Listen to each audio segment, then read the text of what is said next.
As the year and the decade draws to a close, we celebrate the musical greats that left us then. From Sky Arts, this is The Decade the Music Died.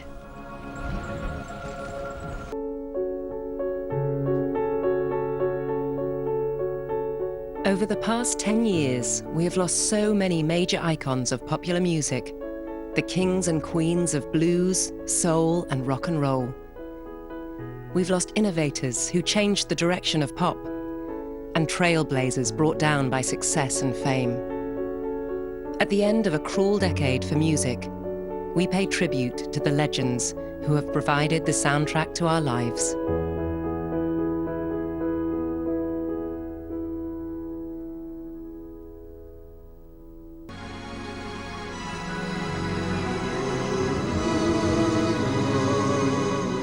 Of all of rock's great innovators, it was the death of David Bowie in 2016 that created the biggest shock of all.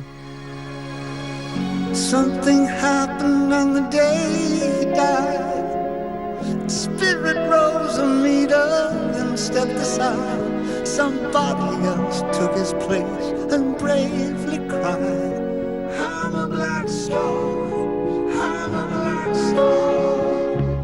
The interesting rock stars, and therefore the Scott Walkers, the Lou Reeds, the David Bowies, are still effectively growing as composers, performers, artists, as they get to their 50s and 60s and 70s.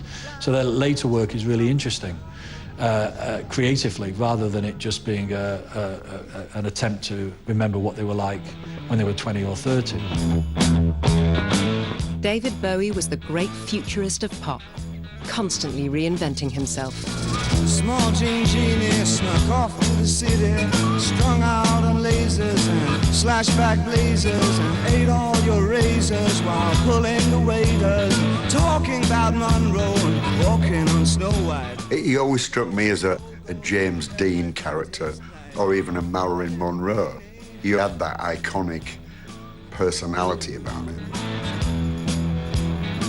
Bowie would spend an hour and a half getting ready, getting the Ziggy makeup on, the clothes, and it was a pretty powerful character that he created.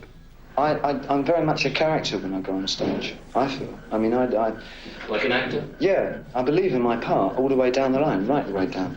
But I do play it for all it's worth, because that's the way I do my stage thing. That's part of what Bowie's supposedly all about. I'm an actor. He's constantly moving. In 2 or 3 years, he's Ziggy, he's Aladdin Sane, he's the Thin White Duke, he's a young American, and that becomes part of his entertainment, because you never knew where you were. He's an artist. He's got the canvas, he's got the colors, he's got the scenery, and he just puts it together. And for me, that's his real genius. David just had this amazing fusion of mixing, basically, you know, New York R&B with, you know, German expressionism. In 1976, David Bowie relocated to Berlin and worked with Brian Eno and Tony Visconti. Berlin's a cool city. A lot of artists live there. It created a very fertile period for David. What he goes and does is he hires his African-American rhythm section to come from New York to sit in Berlin and add what they do well to all this Germanness he's surrounded with. Only David Bowie could pull off something like this. The music that came out of the Berlin period was avant-garde for its time, but it produced songs that are now classics.